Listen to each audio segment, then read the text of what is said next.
So what's up mga guys, at ayan, ay may iba tayong variety ng ating alagang crayfish. Ayan, may pink na tayo at guys, ayan, may black na blue. Dark blue. Pero blue na talaga yan. Naging nangitim na kasi yan dahil sa ano dun sa may putikan guys. Ayan guys. Ayan yung kulay nila, oh, black black. So papalamin na lang natin to. Grabe guys, napakamahal. Talagang ganun talaga, mamumunan talaga tayo para makapagparami tayo guys.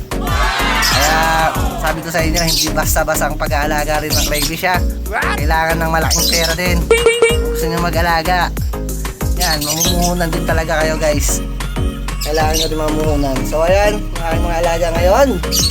Good morning sa inyo. At may nakuha tayo na naman ng mga itlog dito sa atin. So dalawa na yung nakuha natin may itlog ngayong umaga. So yung isa dito ay hindi na natin tatanggalin. Ayan guys, ang daming itlog eh, no? Ang daming egg, so dyan na lang siya. So okay naman siya dyan. At makakain naman siya dyan. So ayan, good morning. Ayan, so dito muna kami guys. At mag-aalmusal muna ako. Ayan, sa mga wala pa uli ng ating Red Super Saiyan, ayan, wag na magtagal. So hindi ko pa na-detect dito yung mga nakatago, baka may itlog na rin guys. Sa mga wala pa uli ng Red Super Saiyan, ayan, wag na magtagal, PM na.